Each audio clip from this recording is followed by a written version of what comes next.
Welcome to Prithvi TV. జనగామలో అంతర్రాష్ట్ర దొంగ అరెస్టు.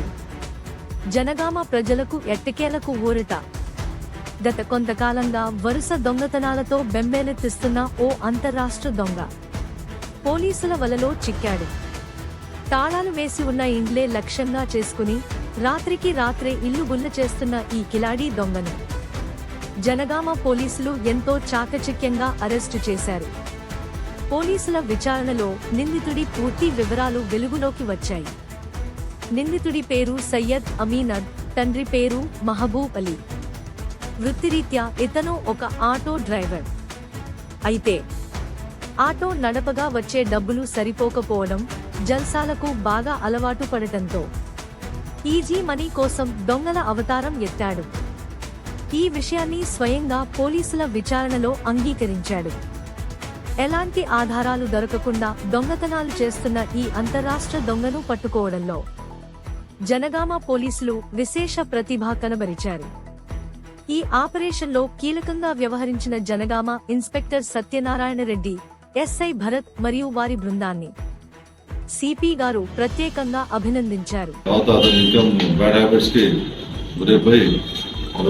మార్చుకుని ఆటో డ్రైవర్ వచ్చే డబ్బులతో సరిపోకపోవడంతో దొంగతనాలకు అలవాటు పడటం, కొత్తగా డ్రైవింగ్ ఫీల్డ్లో ఉన్నాడు కాబట్టి రోజంతా తిరుగుతూ ఎక్కడ ఇల్లు తాళాలు వేస్తున్న కూర్చి ఉన్న కాలంలో తాళాలను పగలగొట్టి లోపల విలువలను బంగారు నగలు వస్తువులు తీసుకొని పోయి వాటిని అమ్మేసుకొని ఆ డబ్బులతోటి మనం తాగడం, దసరా ఖర్చు చేసుకొని చివరికి మా భారత టీం మన కరుణాకర్, సాగర్, ఇంకెవరు భాస్కర్, ఇంకా తర్వాత మన సైబర్ టీం సల్మాన్, కృష్ణ, ఇలా సాగితో సేవ గారి సత్యం రెడ్డి కేసుని పట్టుకోవడం జరిగింది.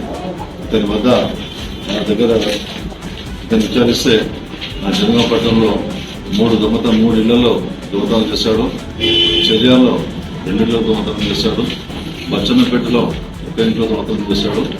ఈ దొంగతనంలో వచ్చిన డబ్బుని కొంత అమ్మేసుకున్నారు, కొంత దసరా ఖర్చు పెట్టుకున్నారు. వీళ్ళ నగలు ఇక్కడ అందరి ముందు చూపించడం జరిగింది. కాబట్టి ఇతనికి గతంలో కూడా పీడీ యాక్ట్ నమోదు చేసి జైలు పంపించారు. దాదాపు 1 ఇయర్ పాటు జైల్లో ఉన్నాడు. మళ్ళీ బయటకు వచ్చినా కూడా తన పద్ధతి మార్చుకోక మళ్ళీ ఇటువంటి అఫెన్స్ చేస్తున్నాడు. కాబట్టి పాత్రికేయ మిత్రుల ద్వారా మన జనగామ పట్టణ ప్రజలకు మా విజ్ఞప్తి ఏంటంటే, ఇతన్ని దొంగని ఎవరు అనుకోరు, చూస్తే సాధారణ మనుషులు అనుకుంటారు, ఆటోలో అనుకుంటారు. కానీ మనలోనే ఉంటారు, మన చుట్టూ తిరుగుతుంటారు. అవకాశం వచ్చినప్పుడు దొంగతనం. కాబట్టి ప్రజలు వారి వస్తువులను విలువైన వస్తువులను తగిన విధంగా జాగ్రత్త పరుచుకొని మరియు సీసీ కెమెరాలను ఏర్పాటు చేసుకొని కొత్తగా ఏదైనా అనుమానించే వ్యక్తులు కనిపిస్తే ఆ సీసీలో కనిపిస్తే వెంటనే ఏదైనా సమాచారం లోకల్ పోస్టులకు ఇస్తే ఇటువంటి దొంగతనం జరగకుండా నివారించవచ్చును. పైగా దొంగ కూడా పట్టుకోవచ్చు. ఈ యొక్క హెల్ప్ చేయాలని కోరుకుంటూ అందరికీ ధన్యవాదాలు.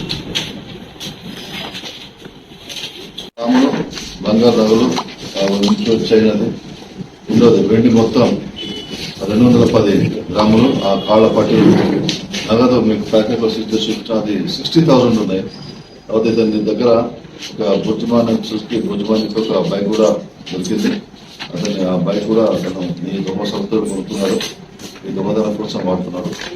కాబట్టి ఈరోజు వీళ్ళని పట్టుకొని తిరుమతి దగ్గర అనుమానంగా దొంగతనం పట్టుకుని విచారణ కొని బయటపడి వెంటనే రిమాండ్ చేసి కోర్టు ఆధారపరుస్తున్నాం.